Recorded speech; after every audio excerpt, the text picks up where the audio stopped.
In a formation mentoring community, you might see a colleague that you've worked with for 30 years for the first time.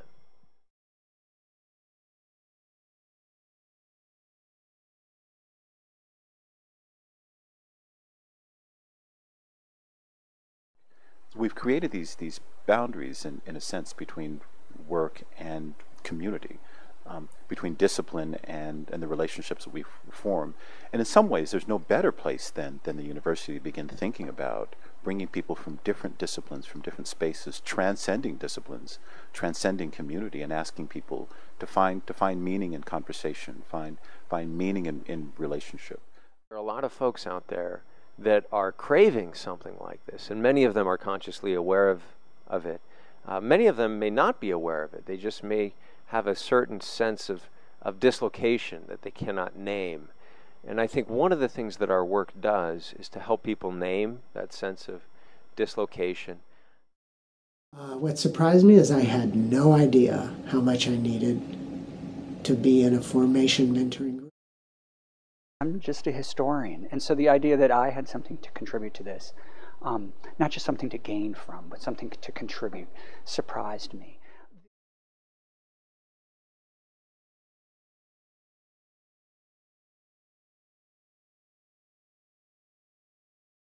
What brought me to this work in the first place? And over time, have I lost the sense of that? Have I forgotten things that I once knew?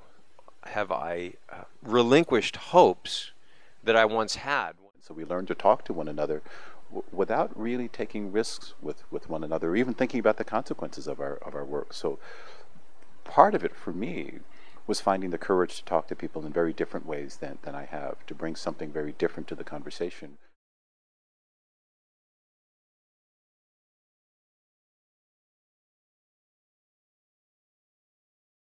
I somehow had succumbed to this idea that people are fully formed, adults are fully formed. I mean, once you arrive at a certain age, that's pretty much it. You go about your work, you go about your life, and you get your promotions, you get your position.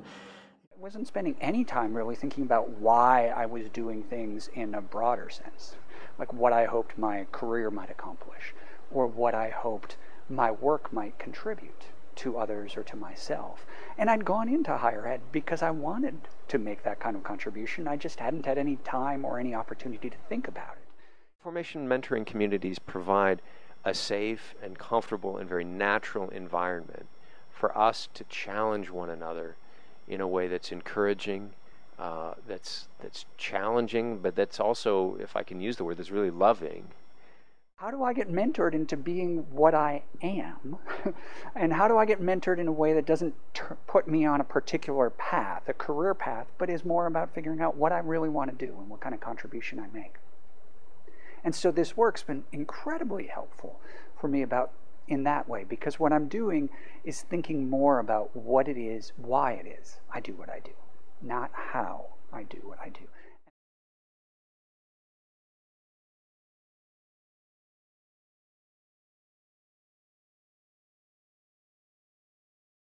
We're colleagues with one another. We mentor one another, but this idea of friendship brought a whole nother turn to this, and a whole nother level of risk and engagement. The sense that now we're committed to something, that we're bringing something to this, that it's not a one-off conversation like professional conferences that we so often have, where I'll see you in Atlanta, then I say goodbye to you, but I'll see you next time we come together, and we'll engage in the same kind of rituals, and we'll go a little bit deeper and a little bit deeper. Starting this kind of conversation on campus can feel awkward. We're not used to it. This isn't how we talk to each other. But once you start, it's hard to stop. When we say transformative conversations, that's really what we mean.